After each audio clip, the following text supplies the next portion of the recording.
a lot of speculation that goes on in this genre, and too many times I think it's not backed up. So that was one of the key goals, is to show the research and to bring a little bit more credibility to the genre that, people aren't all that familiar with it. Will, say it's a little bit out there. And I think, it is like going down the rabbit hole, because it really goes into areas where people haven't been before. It's like being literally, taken to the land of Oz. Yeah, and when I started to write this book, what I wanted to do is sort of write my shortest book, because I'm more into prophecy than I was into this, and this was just something that I kept kind of running across as I was doing my research on prophecy. And then as I decided to write this book to be my first book, I began to find links as I was opening more and more doors. And I think one of the things that for people to really understand that, and I have a chapter named on it, that there's nothing new under the sun. And that is one of the themes that runs right throughout the book. So as I was doing my research, I started to get documents and books and information from the secret societies. And as it turns out, the Freemasons actually have a book called The Legend or the History of Freemasonry by Albert Mackey, and it was written in about the 1850s. And in this book, it has all of the legends that they have kept track of, and their legends go right back to prehistory. And they have many of the same patriarchs that people might recognize as the patriarchs of Freemasonry. The difference being is that they go back to the Cain line as opposed to the Seth line. And so when I started looking at the background information, what was going on in the sixth generation when the Nephilim was created, it just dawned on me that there had to be more going on. And so at the time of Cain and Enoch and then into the sixth generation, there was this organization that began, and it's called Antediluvian Masonry. So essentially the same organization that we know of today as Freemasonry. And it derived from the 7 sacred sciences that were revealed in their legends to Adam, and then Adam to Seth and to Cain. And on the Cain side, they took these sacred sciences to a whole different level than what people might imagine. And what they did with that technology and sciences was to create probably a society that wasn't that far off, maybe even a little bit beyond what our society has today for technology. And so with these 7 sacred sciences that were taught, they developed secret societies and mystical religions. And what they did there was 2 things. One is they set up the mystical religions that was originally started by Enoch. And when I talk about Enoch, let's make sure everybody is understanding that this is Enoch, son of Cain, not Enoch, the Holy One who walked with God and then was raptured into heaven. This is Enoch, son of Cain. And he learned the 7 sacred sciences from Cain and developed mysticism complete with initiation. And so only the elite, the powerful, the royal, the rich, the nobles would be taught this perverted kind of sciences that they took to all of these great levels in the prehistory. And so out of the mystical religions developed the secret societies, and they're like indistinguishable back then and they are today. So we had 4 or 5 groups that were kind of partnering to bring about the corruption that eventually brought on the flood. And so we have the fallen angels who created the giants that most people are familiar with. We have the descendants of Cain who produced the daughters and developed the religions. And so from there we have the secret societies and we have the mystical religions. And that's the partnership that was in the antediluvian world that caused the first apocalypse, that crossed the flood, have worked throughout to change, manipulate, control our history, are active today, and who will continue to work until they bring about the end time. Yeah, and as you move into the end time, what we're talking about is the ancient Babylon religion rising again in the end time, which rose again after the flood at Babel, but actually is rooted in Enochian mysticism before the flood. It is the same religion. They would prefer to take any time other than the end time to introduce the Antichrist. They've been trying to present the Antichrist in the antediluvian world, and with even very early into the post-diluvian world with Nimrod. You can look at people like Nebuchadnezzar. You can look at people like Sargon. You can look at people like Alexander, Napoleon, Adolf Hitler. The spirit of the Antichrist has always been there and will always be there, and is trying to raise an Antichrist figure to a throne of power and to fulfill prophecy to actually rule the entire world. And so, yes, they have a determined plan that is prophesized in the Bible. They just have a whole different perspective on it. They're trying to do it for their reasons, not just as a natural progression. They're trying to actually bring this about and bring about the great confrontation in the end time. Yeah, as I mentioned earlier, my main passion is studying prophecy, and I've got 12 or 15 books I'd like to write. But what I thought I would do is I thought I would take the easiest book, which I thought, well, there's some interesting prophetic connections to the end time with the giants from Genesis 6. And just for the readers, in case they're not aware of it, there is the prophecy that Jesus made about that the end times would be like the times of Noah and of Sodom and Gomorrah, as Luke presents the same prophecy. And if we look to the book of Revelation, we do have the fallen angels coming back and coming up out of the abyss, and we have the involvement of the demons. And so just to name a few. So I wanted to, write a short book just on that connection, but the research just took me down a whole bunch of different paths, and I just kept digging more and digging more and digging more.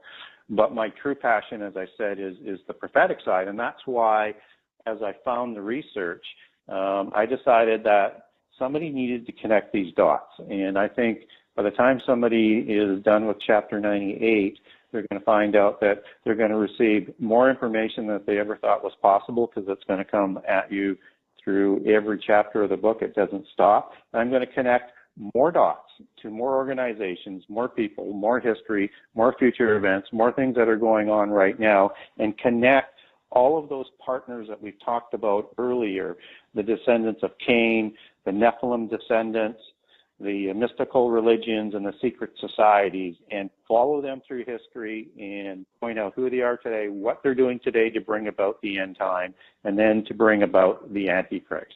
And I'm also going to link the Antichrist to the bloodlines of the Nephilim in the book. Well, there's a number of different views on who they are, which I'm sure you're quite aware of, Sean. And so let me just name them, and I can sort of talk about each of the categories if you want me to. But the categories are, the first one is that most people, if they go to church, have been taught that the sons of God were humans. They were the descendants of Seth, and that they weren't fallen angels, and there's nothing special of them. And I can talk about how that theory has come about, if you like, in a couple of minutes. And then the next theory is that they were the sons of God were the fallen angels, and they were the watchers. They were the rulers of the earth that were given portions of the earth when the earth was created. And after the rebellion, they took out their second revenge, the descendants of Adam, by bringing on the serpent seed. And then the other thought is that the Nephilim are the same as the sons of God, or the fallen angels, and that there's no difference. And again, I don't buy into that one. I fall into the category of the fallen angels were the sons of God, or the Ben Elohim, and angels, in this case dark angels, and that the fallen angels were different than the Gibberim, and they were different than the Nephilim. And I do not believe that they were human descendants of Seth, and the simple, easiest reason for that, and again, we can get into more detail on this if you like, Sean, is that I don't believe the sons of Seth could produce giants. It just, there would be so much missing in that connection that, to me, it just would not be possible.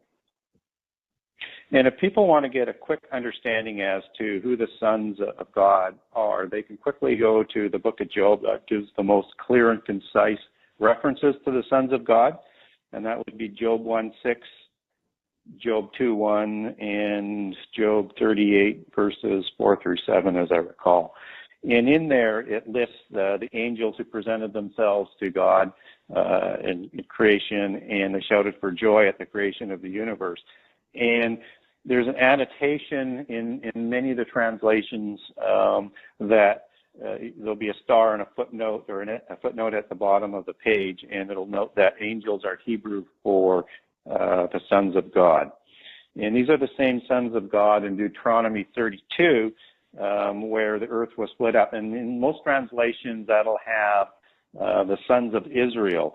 But again, if you look at the annotation that goes with it, it notes that in the Masoretic text or the Septuagint, it's going to be the sons of God is the other translation. And then other translations of the Bible will use other gods. So again, the sons of Israel in that area could not have been around in the days of old and generations long past when God divided up the boundaries amongst the sons of Israel. Israel did not come in, obviously, till well after the flood. And so I would definitely go with the translation of the sons of Israel, the sons of God, and there were the watchers and the seraphim angels that were given the authority level. And some people will know the watchers as archons or hostile rulers and several other titles that they'll have that actually govern the earth before the flood. Well, those are sort of revisionist, in my opinion, those are revisionist ways of splitting up the word Israel. Certainly El in ancient times was a word for God. But these, I mean, you have to understand, Jacob's name was changed by an angel from God to be Israel. So I understand how they're making that connection, but to me, that's just revisionist history using words from mostly other languages. I don't know your thoughts on that, or on Sean. I've read that many times, but I don't really put much weight into that. Yeah, we are. I mean, and Josephus was one of the first writers to connect the Greek titans with the Nephilim out of Genesis. And for the readers don't know who Josephus was, he was a writer at the time of the destruction of Jerusalem by the Romans, and he was captured, and he was Jewish, and he was an elder in the temple at the time, and they contracted him to write the complete history of Israel so that it wouldn't be lost to history, because the country was going through absolute, utter destruction. And so I'm sorry, I forgot the question there, Sean. The men of renown, heroes of old. Men of renown, yes. I got on a bit of a tangent there and forgot what the actual question was. So if we look at the text, there's, you've got Nephilim, which translates from NPL in Hebrew, which is the fallen ones. And so people will confuse then the Nephilim because of that name with the fallen angels, as I said previously. But so we've got sons of God in that writing, we've got the Nephilim, and then we've got the heroes of old and the men of renown. And if you look at the translation for the heroes of old and men of renown, those were the Gibberim. And the Gibberim were also kings and potentates who were the heroes of old and the men of renown. And heroes would also be one of those terms in men of renown that were used in Greek mythology. So we're talking about two similar types of species, and in my opinion, were identical. Now, the difference between Nephilim and Gibberim is simply this, is that a human like Nimrod, or an evil king, could be a man of renown and a hero, but still be human. But a Nephilim could be both. So we have the description that there were Nephilim, and they were giants, as they were understood by the ancient Jewish people, and most translations of those were giants, and that they became the men of renown. They became the kings of the antediluvian society, and they had partnered with the other forces that we had talked about to not only gain control, but to gain control of the whole world in a similar type of thing that they're planning for the end time. So what I'm talking about is they essentially had established a world government, and were trying to enslave the descendants of Adam. And that is exactly what they're going to be trying to do in the end time. Now, if we look at other mythologies and other religions, they talk about giants. Giants are talked about on every continent, in every culture, and is just as common as every flood story around the world. And there are over 500 flood stories, and most of them contain the story about the giants, although they're called by different names like Titans or Anunnaki and many other names around the world. But they were all wiped out by a flood because they had become corrupt. They are telling from a polytheist perspective, from the religions that took hold with the people that came from Enoch, the same story, but from a polytheist perspective. And so, yes, in my opinion, and if you look at how a Titan was created, or an Anunnaki was created, or most of these other gods around the world, it always came from a union with a god and a human female. Just as the fallen angels went to the descendants of Cain, the daughters of Cain, and created giants from that union. So we have this story being told right around the world. So when people want to talk about the various giants, whether they're in China or they're in India or they're in Australia, it doesn't matter. It's the same story. Yeah, and there's a lot of different thoughts on this, and when people take what they think is the measurement of the L out of the Book of Enoch, for example. There's speculation if they extrapolate those numbers that the giants were 300 feet tall. I don't buy that. My personal thought is the original first generation Nephilim that had the spirit, the immortal spirit of the fallen angels, is that they were somewhere between 20 and 40 feet.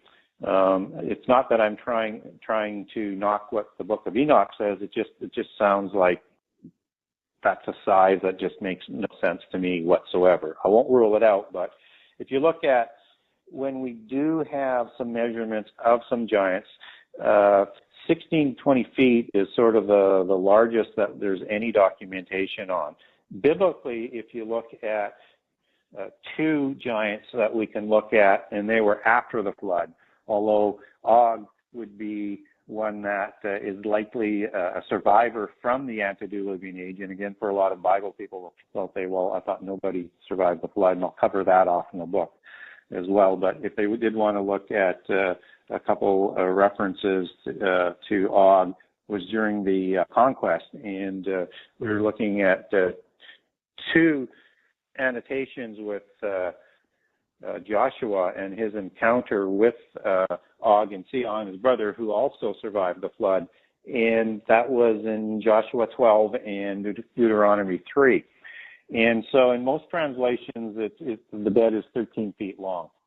Well, that's by measuring a cubit. Well, there was 2 cubits that were used in the ancient times. One was the common cubit, which is where that measurement comes from, and the common cubit is also the measurement that most people use to establish what the height of Goliath was, which is the other god I was talking about.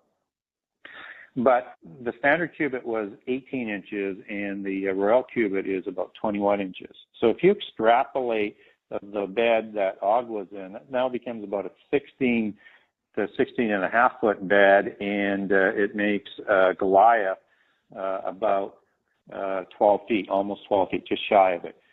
So we're talking very, very large people. And the reason why I side on the royal cubit is because everybody needs to sort of get their heads around that when we talk about these ancient societies, the kings were the Nephilim and the descendants of those Nephilim. And so if they were royal, and they were, then they would not have used a common cubit. They would have used a royal cubit. So I would definitely suggest using a royal cubit measurement for any time that we're using antiquarian measurements when it comes to giants.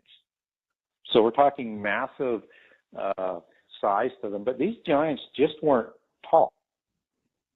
They were broad. They were almost twice as wide as the average human.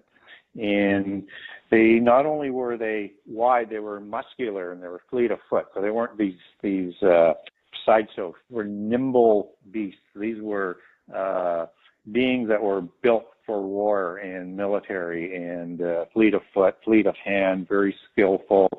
They had longer necks. They had faces that were serpentine. They had the face of a snake, to be exactly, if somebody's wondering what I'm getting at. And they looked like that because they looked just like their fathers, the seraphim angels. And so they had this long, slender, narrow face with high cheekbones. They had these slanted eyes. The Nephilim were also known to be very hairy, and their eyes also glowed, and so they would light up a room. And in fact, in many of the cultures, they were known as the Shining Ones, particularly in the Tuatha De Danann mythologies and in the Sumerian and Assyrian and Babylonian mythologies. They were called the Shining Ones, just as El, which is a word that's used throughout the Middle East as a god, was a shining one. They're a little bit different. These were beings of heaven and of earth, so they had flesh, whereas the gods or the fallen angels, as we would know them were more spirit. So they were called opalescent beings. So these were frightening beasts, and they had voices that would just echo and just rock a room. I mean, when we hear of the term out of Greek mythology, it echoed like the voice of Atlas. The voices were frightening. So these were huge creatures, and they were strong, and they looked completely different in the first generations as to what the later descendants would look like. And I would encourage people, if they want to get a kind of idea of what some of these Nephilim looked like as their bloodlines were diluted down through the ages, is go to a King Tut exhibition, or look up King Tut and look for a picture of the pharaoh Akhenaten. And if you look at that picture of Akhenaten, you're going to see a snake's face. And then it's got human qualities as well, but it is absolutely frightening and startling to look at. And I bring up Akhenaten, and I'll write about him in the book because he was one of the sort of most famous and the last of the Egyptian dynasty of the royal dragon bloodlines that descended back to the Nephilim. And he still had that look circa 1200, 1250 BC. If we look at Genesis 6, we have the Nephilim narrative that begins Genesis 6, and there's nothing to separate the Nephilim narrative from the flood narrative. So it's one story. So we need, for people who think that the giants didn't have anything to do with the cause of the flood, they were one of the direct causes of the flood, but in partnership with the other groups that we have talked about previously, with the mystical religions and the secret societies, the descendants of Cain, and being taught by the fallen angels, the seven sacred sciences, and the other illicit knowledge that came along with it. But we also look in Genesis 6, and it says that the Nephilim were both before and after the flood. So we need to look at that. This was obviously not unexpected by God, that the Nephilim weren't going to be finished with. So the question really gets to be did God fail, or was this just a restart to give the whole world a fresh new start with this pure line that we have a record of Noah going back to Seth to start the world anew. So we have to make a clear distinction here that either the Nephilim were recreated after the flood again with a second impassioned violation against the laws of creation by the dark angels, or they somehow survived the flood. Or some people think, as you pointed out, Sean, is that there was some DNA either in the wives of Noah's sons, or some other DNA manipulation, or some way of mixed blood that crossed over the flood. I don't buy into the wives having a Nephilim DNA, because it makes no sense that if God would make sure Noah and his sons had pure human Adamite bloodlines, why they wouldn't make sure that the wives were not the same. That makes no sense to me. So we have the two possible theories then is how did they survive? Either recreated or somehow survived. And if people know the flood story, it says, for the most part, if you read it that way, it says that everything was destroyed. Well, only what it says was destroyed is what was created by God. If you want to look at that interpretation and say, okay, fallen angels through human females created another species that wasn't created by God. And that would be one way of skirting around that sort of legalized version of the flood. Because, pardon me? No, I said I see. That's interesting. Yeah, so I think every word that's in the Bible is important, and it's there for a reason. But we're not given the details in Genesis as to how that happened, or was there? And we are not given the details that there was another second recreation after the flood. But we can look at Nephilim surviving the flood biblically. We have all of these giants that survived the flood, whether it was the Rephites or the Anakites or the Amalekites or the Hittites, the Avites, the Emites, the Zamzamites, and on and on. There's just all of these giant nations that are around immediately after the flood, but none of them connect back to the Table of Nations. Only the descendants of Noah connect back to the Table of Nations.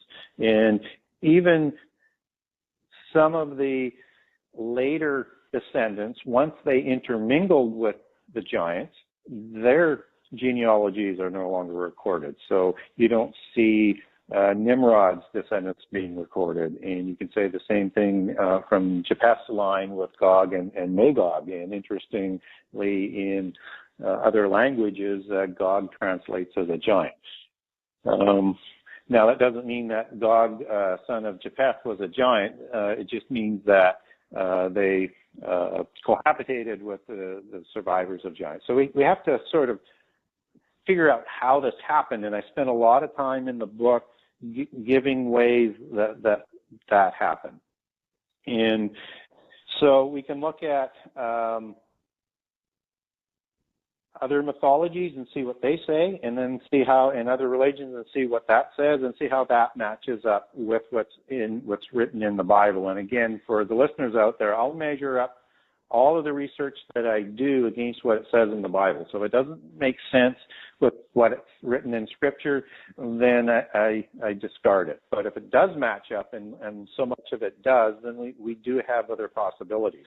But we don't have an explanation in the Bible as to how these giants survive.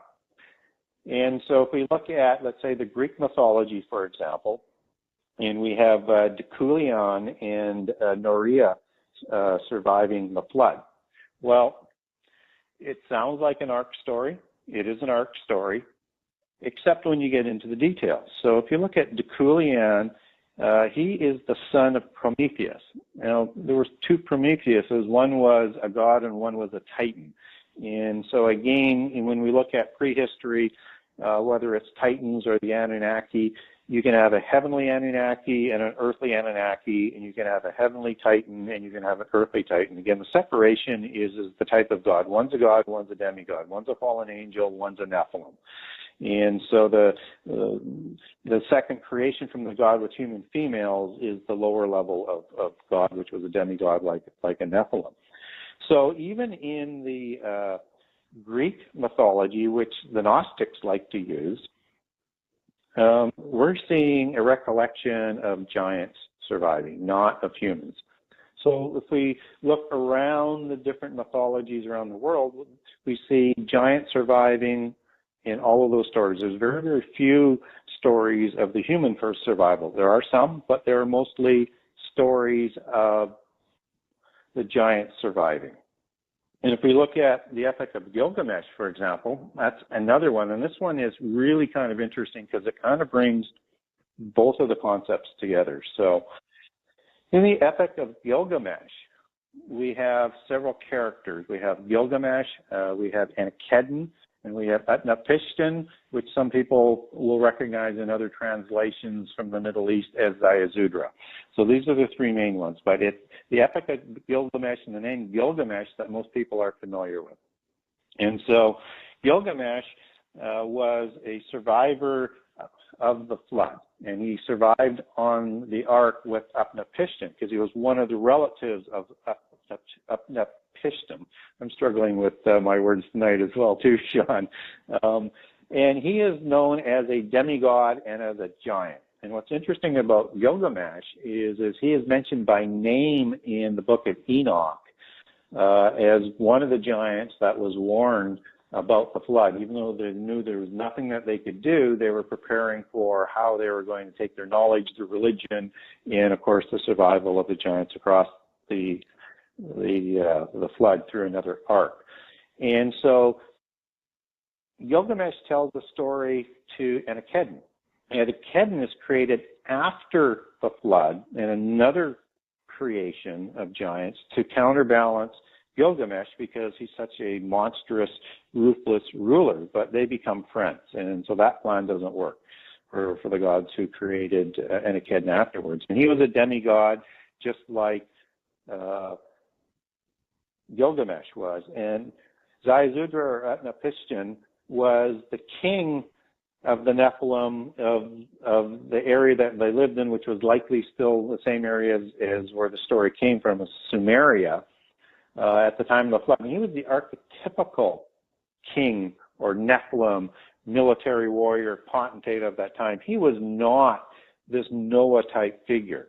And so the three main characters in this whole story are Nephilim, and we're just in the preamble of it. So this, again, is just another retelling from a polytheist perspective about giant survival. And so all around the world, we have people running to the tops of mountains to survive, all sorts of arks. And in some areas of the Gnostic religion, they will actually have the Sethites from Amenhotep Seth, which is not the Seth of the biblical line. It's a special giant that was created in their religion, was actually separated in a cloud and taken off the earth to survive the flood and then came back. Also in the Greek mythology, we had the rebellion of the Titans, and after they lost the battle, the rebellious Titans were imprisoned into Tartarus. And it was a special prison. Some people believe it was in the earth, but wherever it was, they escaped after the flood, and they had repopulated with their kind after the flood. We don't know whether it's somehow they survived the flood or there was another recreation, but we know in all accounts around the world, including the Bible, the Nephilim are back. Well, I think, when we look at Nephilim being recreated, this is a concept that's never really gone away. And we'll see it come up, especially in the secret societies and the other religions, that they're always trying to create the so-called new man. The same belief system, the same secret societies that created Nazism is the same belief system that is going to try and recreate Nephilim in the end time. And so whether or not it's by gene manipulation or some other form of genetics or crossbreeding, as what happened in the antediluvian times, we're going to see some form of recreation of a new man as the lore goes these days, or the mythos goes these days. Whether or not they're giants or not, or whether or not they're created by the copulation of the fallen angels who come up out of the abyss in the end time, we're not sure. But what we are told is it's going to be like the days of Noah. Now, when you talk about the aspect of DNA manipulation, this is not an unusual thing if you look at some of the references that come out of the other cultures again. So if we look at the creation of these Mechacephites that we're talking about as a special creation of another race of giants that the Gnostics believe, they were created in a cloud as well. And that suggests some sort of DNA manipulation. The centaurs were created in a cloud in Greek mythology. So there's this sort of off-world DNA manipulation thing that's got a connection to what's going on with the alien phenomena with hybrids and DNA manipulation and that mythos. So there's certainly a possibility of that. So whether or not we do it through ourselves, whether or not the aliens are going to do it, or whether or not the fallen angels are going to repopulate, we're going to see this come about again in the end time, because it will be like the days of Noah. Mm-hmm. There's a direct relationship there, and it's there may be several different versions of what people know as the alien phenomena. So let me just sort of backstep a little bit to what I mean by that. So again, if we look at all of these things that are entertainment blasts us on a regular basis, all of this sort of brainwashing that goes on, and let's take whether it's the Narnia tales or it's the Lord of the Rings, they're talking about prehistory, and they're talking about the legacy of the polytheist belief system. And we see all these different versions of peoples in prehistory, like little elves and hobbits and fairies and all sorts of different things that were going on in prehistory. And, you know, at the end of the Lord of the Rings, when it's the time of man, you see all of these species going off on a boat because now it's the time of man, which is, again, another sort of imagery of what happened at the flood, that they weren't going to be at least visible after the flood. That's their belief system. Now I'm going to start to connect this a little bit, and I'm walking through this fairly quickly, but if we go to the Tuatha De Danann mythology, where the fairy allegories intermix and are part of the Tuatha De Danann mythology, and the Tuatha De Danann were giants as well in mythology, and they actually connect back to descending from Atlantis and were part of the Atlantean world government empire, which again the secret societies are wanting to create the new Atlantis. And again, that's because they're trying to do what they've been trying to do right from the beginning. So, but let's talk about the Tuatha De Danann, and there was 10 empires to it. They were they were trying, if you go into the legends written down by Plato, they were checked by the Athenians of the antediluvian time. Otherwise, they probably would have taken over the whole world. But they were considered the helm of world government, and they had 10 divisions to that empire, and that's what they're going to set up in the end time. And so when Francis Bacon wrote the New Atlantis, that we know from the modern lingo that all the secret societies and everybody use, that they're going to create the new age of Atlantis, which is the golden age of Atlantis, they're going to use the same format. So all of this connects, and all the metaphors and the allegories connect, and that's one of the reasons why it's so important to understand the history, so that we can understand the language that these people are talking about today, these organizations and religions, because they're doing it right in front of us, and they're telling us what they're going to do. Most people just don't make the connections. But when we talk about the fairies, there are 4 classifications of fairies. And I have 2 allegories in the book, Fairies and Dragons. And here's one aspect of the fairy allegory. So in the 4 classifications of fairies in fairy mythology, the first one are the opalescent beings that came from somewhere else, from other planets or from another dimension. And those are the fallen angels. So they had wings. They are the exact descriptions of fallen angels and are described as the ones who rebelled with Lucifer in the rebellion. The second classification is the earthborn fairies, and that's the Nephilim. The third class is the daemons, which are demons. It's spelled Daemons. That is the ghostly spirits of the Nephilim whose bodies died out, the first generation who had the immortal spirit. And then there's a classification where I'm going to come to with the aliens as part of the classification, and that's called the elementals. And within the elementals, there are three groups. There are the gnomes, the leprechauns, and the little people. And the gnomes have a few other names like goblins and trolls, and they're ugly little spindly ones, but within that group of the gnomes, there's one specific one that's called the Grey Neighbors in Scotland, and they're these gray little elves. And if you look at fairy mythology, out of, let's say, England or Celtic, they have these little gray neighbors, as the Scottish people like to talk them, that had flying machines that used to kidnap young people, abduct them, and then return them a fortnight later or 14 days later, and they would have done experiments on them, and they had no memory of this unless they went under hypnosis to get that information back. And so in my book, I'll actually give an example of a fairy abduction from, I think, 150, close to 200 years ago.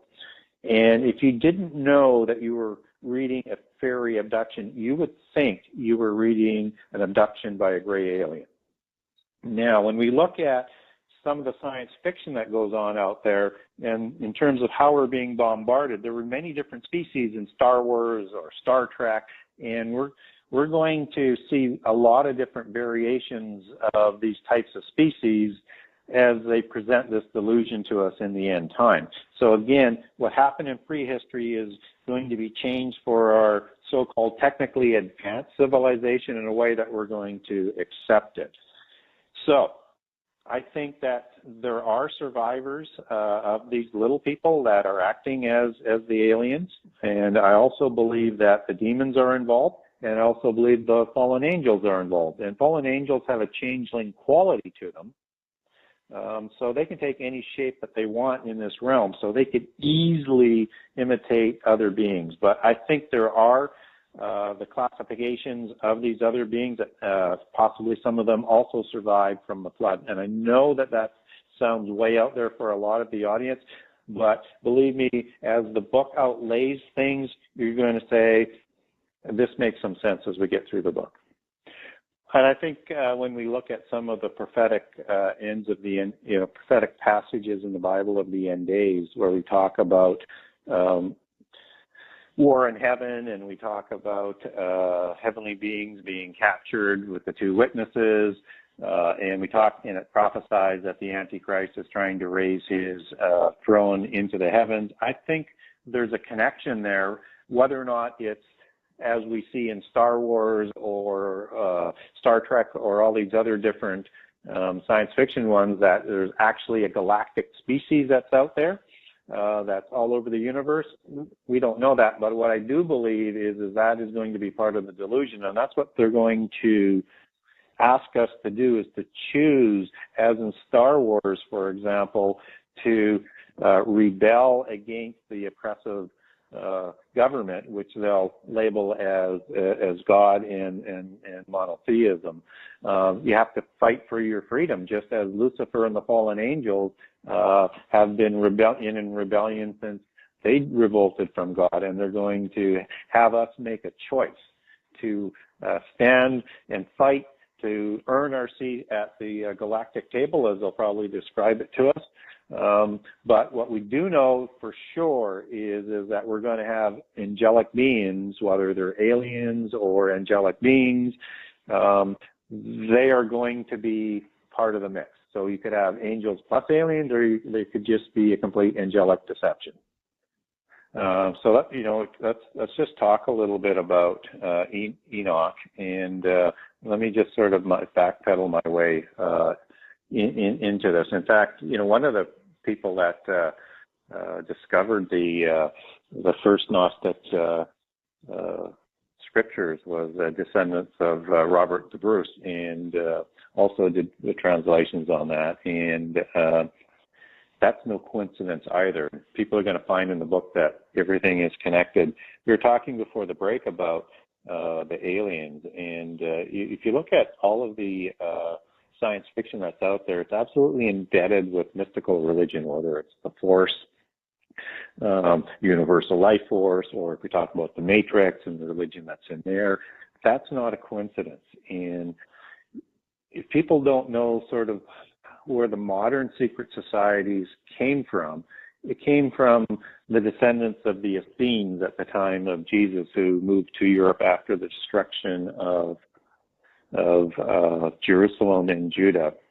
And the Essenes were one of three distinct sects of the Judaic religion of that time, along with the Sadducees and the Pharisees. And the Essenes were distinctly polytheistic, and they are obviously at odds with the monotheistic version of the Jewish religion, which also produced the Christian religion.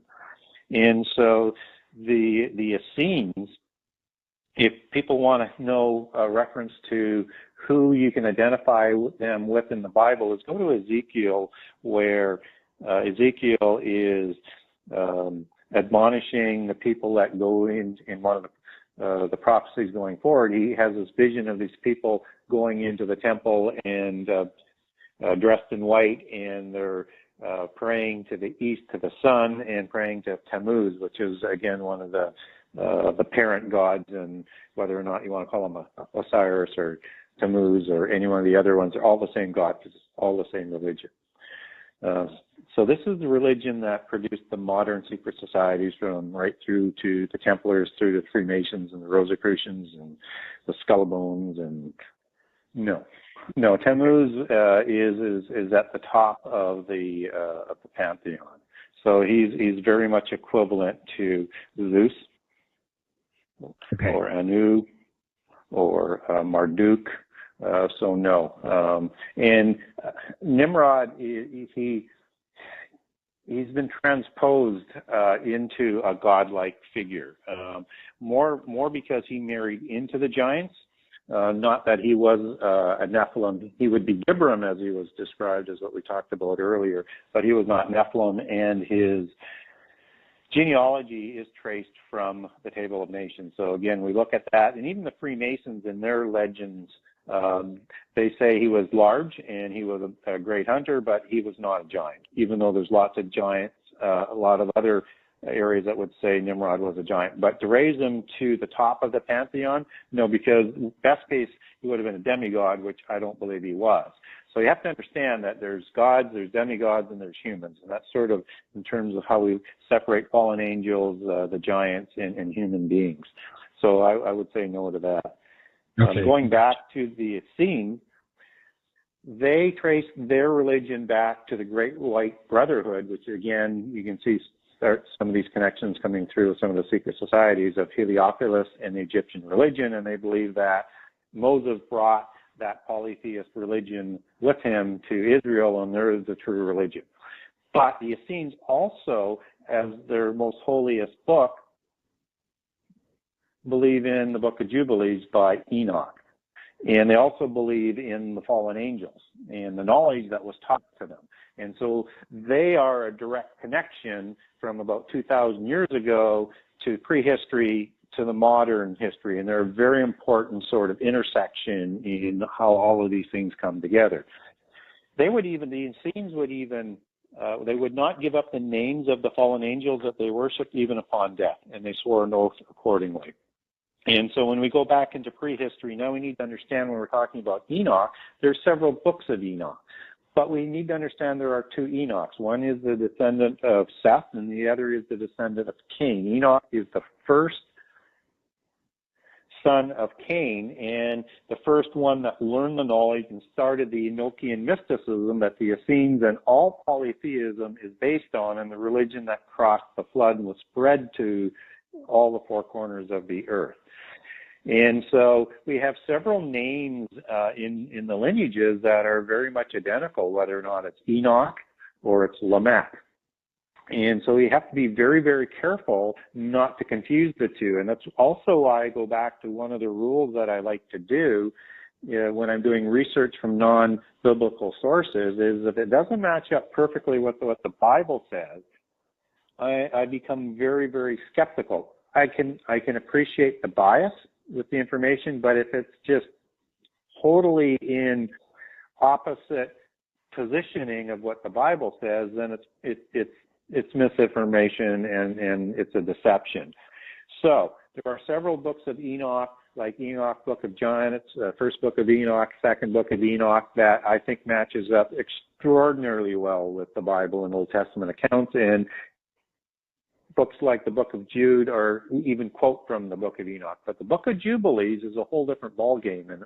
And I know there will be some people who disagree with me on this, but it is so unaligned with Genesis and with the stories that they're talking. It is totally aligned with what other religions and other mythologies say. I'm very skeptical of the Book of Jubilee. So be very careful, just because it's a Book of Enoch, that it's a book of what I would call the Holy Enoch or the Saintly Enoch. It could be Enoch the Evil, as I call him in my book. And it is from the books.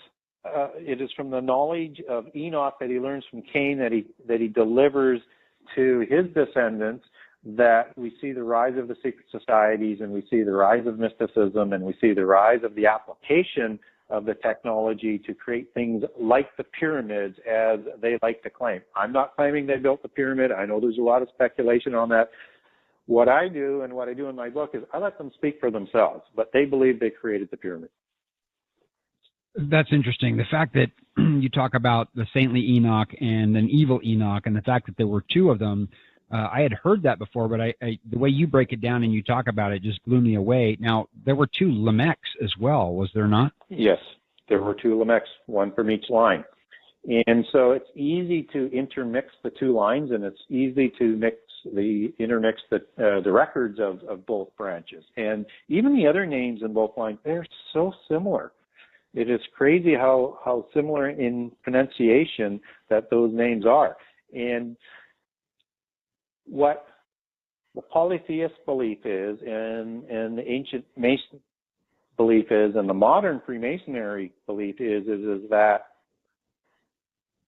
the monotheists, the Sethites, they contrived their line, that they tried to take away the titles and the royal bloodlines and the legacy, and duplicated the names in falsely documenting their history. And I would suggest that it's more clear that the other side has been trying to intermix their history with ours, and they even say that inside the secret societies today. They feared the persecution of the Catholic Church.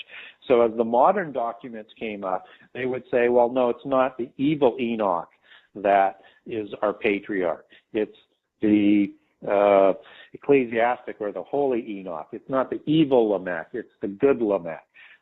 Trouble is, though, is they also have people like Nama, and they have Jubal and Tubal-Cain. And Tubal-Cain is an artificer of the highest degree in Freemasonry legendary that they relate themselves to.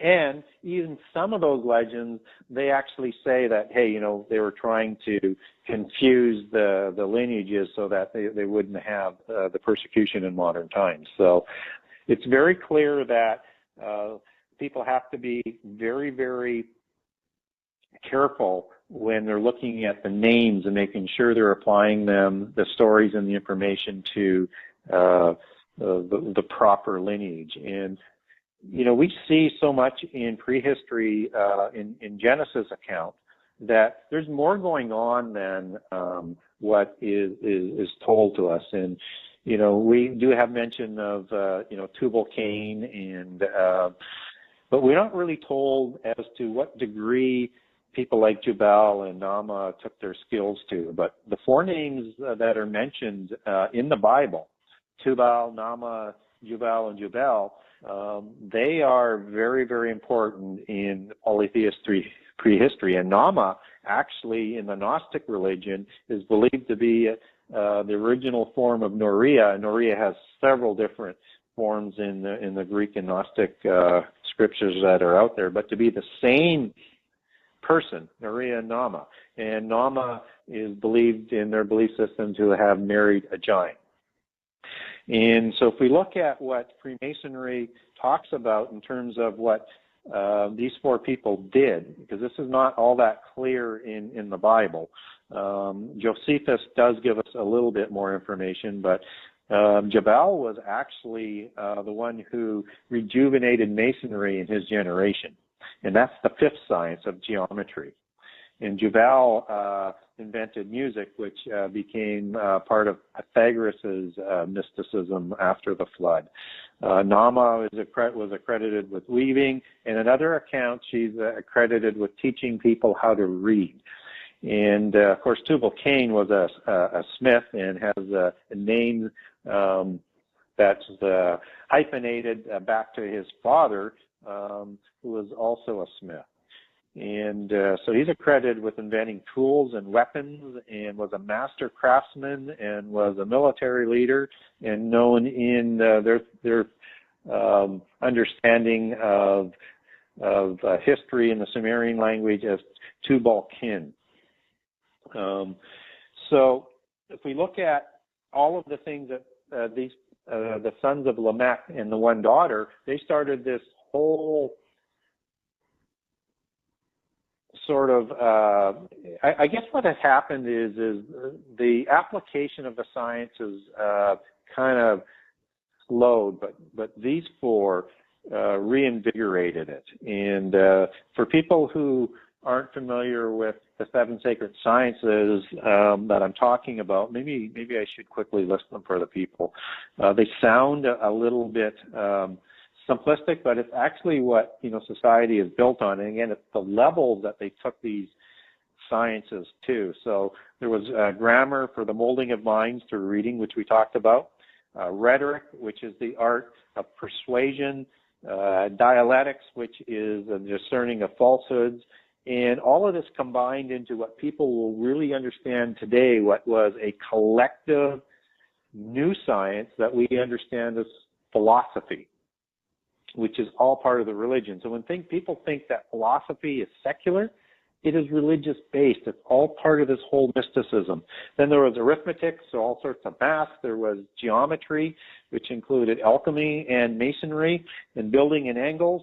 And there's music, and then there's astronomy. So those are the seven sciences that were taught to the descendants of Cain and taken to whole new levels by the sons of Lamech. And they also had additional knowledge that the seven ruling archons were providing that was absolutely illegal and provided to them in the antediluvian age. In terms of that, the Bible has been manipulated.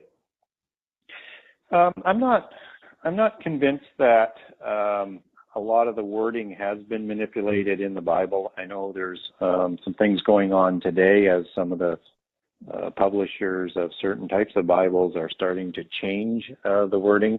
But there are records that go back right through to 700 BC where they can see records as being essentially identical to how they were written then as to how they're written today.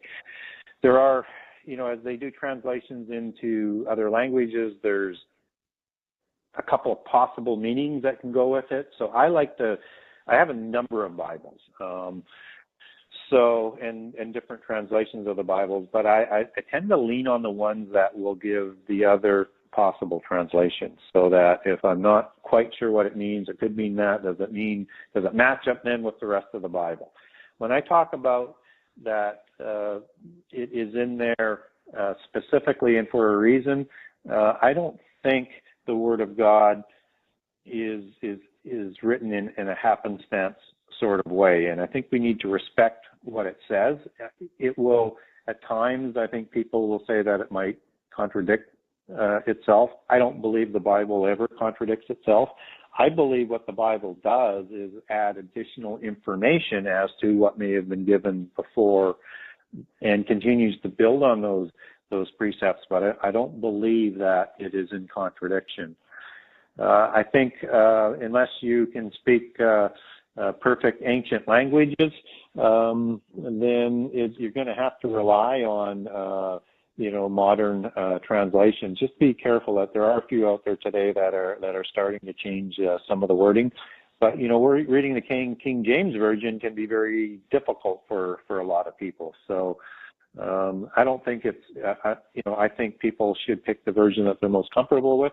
But you should have other copies so that you can compare what's written in that one to another copy. If we talk about things like the Council of Nicaea, they didn't change what was written. They just decided to select what would be in that canon and what would not